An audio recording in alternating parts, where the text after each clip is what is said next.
Good evening and welcome to the news across the country. Malami says governors cannot back out of Parade Club debt. Organized labor suspend strike in Cross River. Reports of the week focuses on the recent loan approval by the Senate. Agbeshola vows to get escape teammate no matter how long. The move by governors to reverse the planned deduction of $480 million from state allocations to settle Parade Club reform consultants has hit a brick wall. The Attorney General of the Federation and Minister of Justice, Abubakar Malami, said it is too late for the Nigerian Governors Forum to seek the reversal of the decision. He maintained that since the 36 governors had earlier acknowledged the debt and made the commitment to pay the consultant and private firms, there is no going back. The aggrieved governors had accused the AGF of bias in the handling of the disputed debt, saying that the funds belonging to the Federation account should not be arbitrarily deducted. However, the AGF said not only did the NGF, the Association of Local Governments of Nigeria, AGON, and the consultants enter into a consent judgment of $3.2 billion in 2013. They made a commitment to pay and actually pay per payment between 2016 and 2017. Organized labor in Cross River, comprising NLC, TUC, and JNC, have suspended a 31-day-old strike which has crippled the workforce and economic activities in major sectors, including the state civil service. Addressing journalists today at the State Secretariat of Association of Senior Civil Servants of Nigeria, the chairman of Joint Public Service Negotiating Council, JNC, Comrade Godwin Otey, said that they have looked at the situation of things in the states and decided to agree to suspend the strike due to the meeting they had with the Traditional Rulers Council, TRC, who mediated for peace between labor and government. Said that in the interest of Cross Rivers, they had to reach an agreement with the government so that there could be room for implementation of the agreement so far reached. House of Representatives has asked the Minister of Foreign Affairs, Mr. Godfrey Onyema, to appear before it for questioning on issues bordering on the continued maltreatments of Nigerians in the diaspora, especially the United Arab Emirates. The chairman House of Representatives Committee on Diaspora, Mrs. Tolulokpe Akande-Shadipe, it is known while speaking with journalists. While expressing concern over the incessant maltreatment of Nigerians outside the country, Mrs. Tolulokpe Akande-Shadipe said the minister owes the nation an explanation of what is happening to citizens of the country in the diaspora. She expressed concerns that the Ministry of Foreign Affairs is not doing enough yet to get Nigerians respected in their various places of abode abroad. She promised Nigerians that the House will not sweep the matter under the carpet. The United States of America and Nigerian governments are finalizing a bilateral agreement that will establish restriction against the import of prohibited items of cultural property into the U.S. The U.S. Consular General in Nigeria, Ambassador Mary Beth Leonard, made this known during a visit to the Osogbo Grove that houses the Busanye Grove, which recently won $127,000 grant. Said Adebojem has the details. The U.S. Consular General in Nigeria, Ambassador Mary Beth Leonard, in company with the Atauja of Osogbo, Obajimo Yetunji Olanipekunlaroye II, was welcomed to the popular Osogbo Grove, one of the UNESCO World Tourist Sites, amidst pomps and pageantry. Shortly after the inspection tour on the grove that houses the Osogbo Shrine and other historical valuables, the team later moved to the Busanye Grove that recently won $127,000 grant. Speaking at the group, the U.S. Consular General to Nigeria, Ambassador Mary Beth Leonard, said that the grant supports the present preservation of major ancient archaeological sites, historic buildings, monuments, and major museums collection that are accessible to the public and protected by law in their host country. Ambassador Beth Leonard explained that the grant was awarded on the digital documentation and conservation of Busanye Shrine, located in Osogbo Sacred Grove, maintaining that the Busanye Grove had been damaged by flood The U.S. Consular General noted that the 3D digital documentation of the shrine is necessary first step to provide the most accurate record of the current condition of the site and effectively plan a restoration project that will increase resilience at the site during a natural disaster or extreme weather condition. We have supported sites across Nigeria, but none perhaps more important than this one that we are doing today. So thank you so much. In his response, Governor State of Osun, Mr. Adegboyega Oyetola, who was represented by his Chief of Staff, Dr. Charles Akinola, explained that the present administration places premium on tourism and will not relent at giving facelift to all tourist centers in the state. This is good, what you're doing, and we will also encourage all the partners who will want to come in and join forces with the state. We will be willing to work with other agencies. We appreciate what Robin and Hugh have done through the Admiration Trust in starting the innovation of restoration of very significant areas of the grove. The Ataja of Oshogbo, Oba Jimoh Oyetunji Olanipekunlaroye II, who said the Bushanyi group is symbolic, appreciated the U.S. Consular Embassy for the minute fit to give the shrine a facelift. Saeed Adeboje, OSBC News. The police has said that 14 persons have been arrested in connection with the siege on Josinbiri Odile's department in Abuja today. Some of the suspects include a fake chief superintendent of police, Lawrence Anchodo, a contributing editor with one of the national dailies, Stanley Inwa Izema, and an Islamic scholar. The first public relations officer, Mr. Frank Mba, paraded the suspect in Abuja today and explained that their arrest followed a swift investigation by the police. At least 10 more persons linked with the incident, including 2 military personnel, are at large. The arrest is the latest in a series of events since some armed men laid siege on Justice Odile's apartment in Maitama. To be recalled that Mr. Wike had given the federal government a 48-hour ultimatum to get the perpetrators and claimed that the incident was an assassination attempt. The NBA had also called on the federal government to step up a panel to probe the siege, describing it as an assault on the judiciary. This is the news across the country, coming to you from Osun State Broadcasting Corporation, Ilawiye Okebalo Osogbo, Voice of the West. Now, our mid-news message. Life is full of ups and downs. Do not allow your present situation overwhelm you. No condition is permanent. The approval of $16 billion and €1 billion loans by the Senate, as requested by President Muhammadu Buhari, has continued to generate reactions from Nigerians, most especially public affairs analysts. To those who spoke with OSBC News, approval of such loan for infrastructural development is a stop not needed. Said Adeboje in this report of the week give details of their submissions.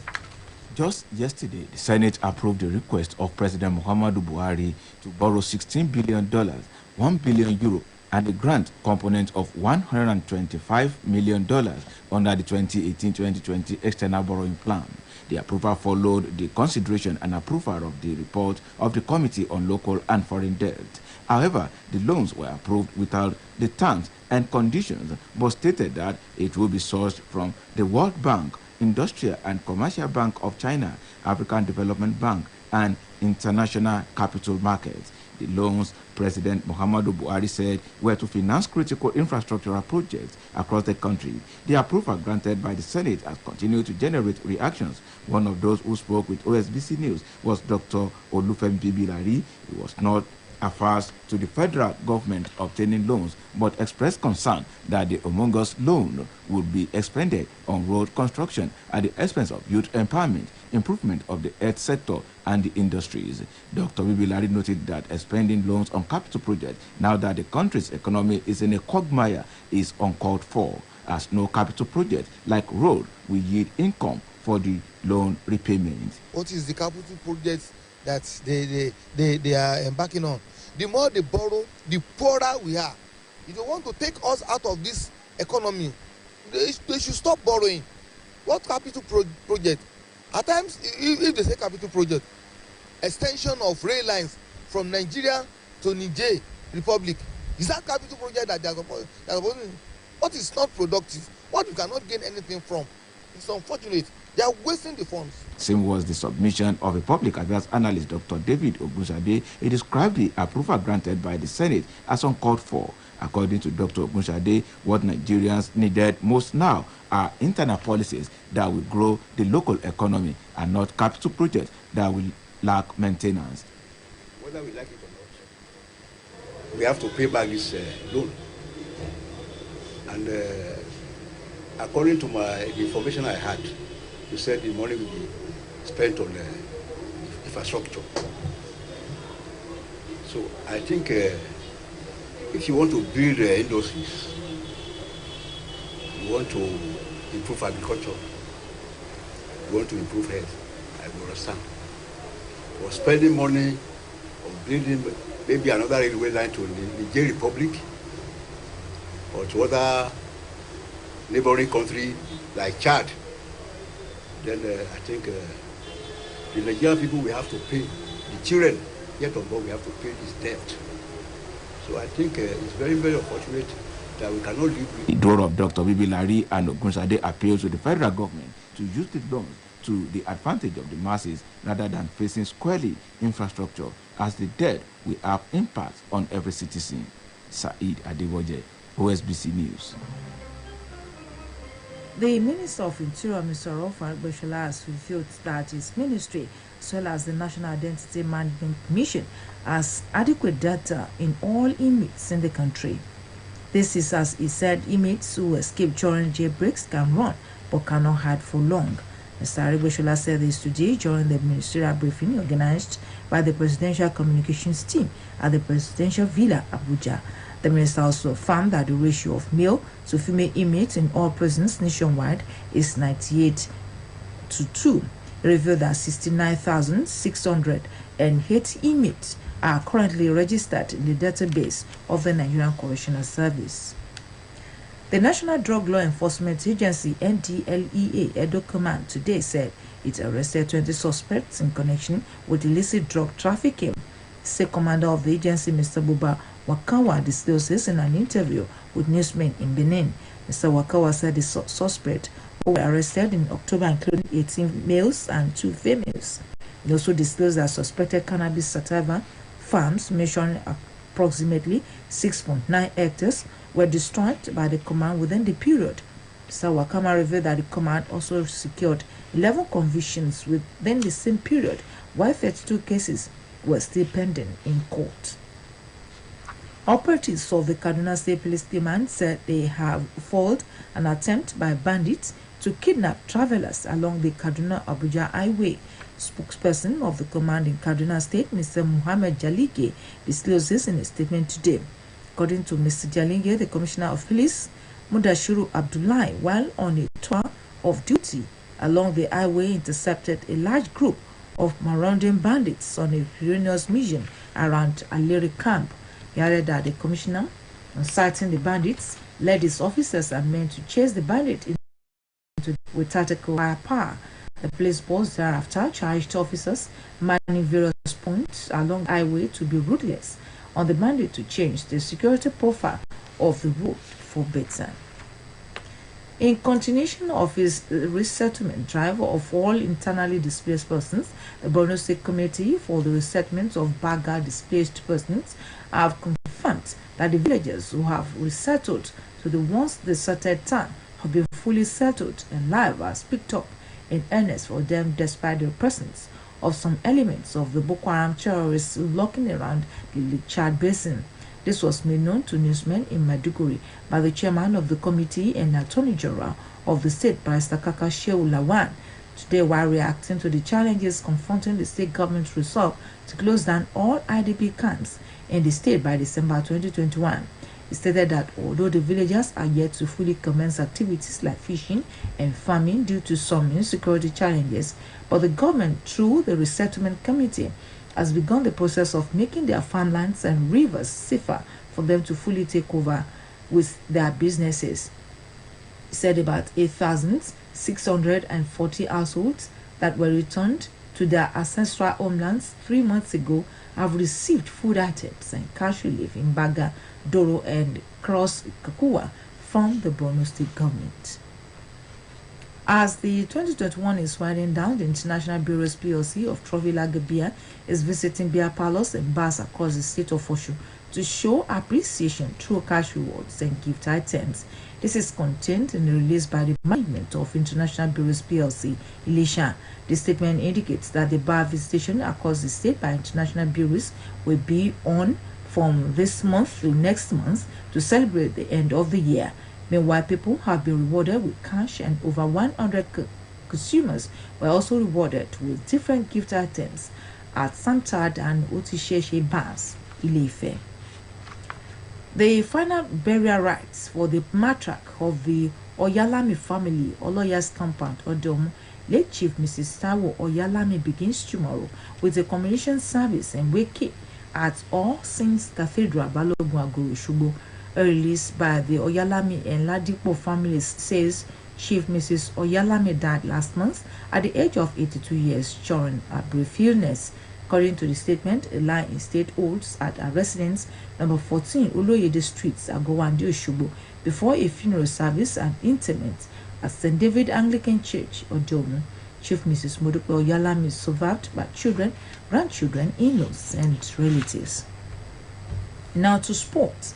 The merits of use a sport development plans, 350 million naira on anti-doping laboratory, which will be domiciled at the University of Nigeria, Zuka. Omotayo Adebodu has the details. The Ministry of Youth and Sport Development has put plans in place to build a national anti-doping laboratory in the country in 2022. This is contained in the 2022 budget presented to the National Assembly by the President Muhammadu Buhari. According to the document, the anti-doping laboratory will be domiciled at the University of Nigeria, Nsukka. The new laboratory is expected to cost 350 million naira. The construction of the new laboratory comes after 10 Nigerian athletes were barred from participating in the 2020 Tokyo Olympics for failing to meet the anti-doping requirements. Nigeria accounted for 50% of the 20 athletes barred from the Olympics by the Athletics Integrity Unit. To forestall any future occurrences, the Athletic Federation of Nigeria announced the appointment of 7-man medical and anti-doping commission headed by Professor Ken Anugweje. When completed, the anti-doping laboratory will get accreditation from the World Anti-Doping Agency before it can conduct human doping control sample analysis. In the meantime, Aston Villa has appointed Steven Gerrard as manager on a 3.5-year deal, ending his 3-year reign at Rangers. The former Liverpool captain, who is 41 years, leaves the Scottish champion, having guided them to a first league title in 10 years last season. Gerrard replaced Dean Smith, who was sacked after a run of 5 successive defeats. Villa are 16th in the Premier League, 2 points above relegation zone. Gerrard took his first step in senior management with Scottish Premier League side Rangers in 2018. He lives with them 4 points clear of rival Celtic at the top of the table. Gerrard played 710 times for Liverpool, winning 9 trophies, and spent a season at MLS side LA Galaxy in 2015 before retiring as a player the following year. He coached at Liverpool's Youth Academy before managing the under-18 team during the 2017-2018 season. Gerrard is England's 4th most 114 national appearances, in which he scored 21 goals. His first match in charge will be at home to Brighton after the international break, with matches against top 4 sides Manchester City, Liverpool, Chelsea among those to follow before the end of 2021. Omotayo Adebodun, OSBC News.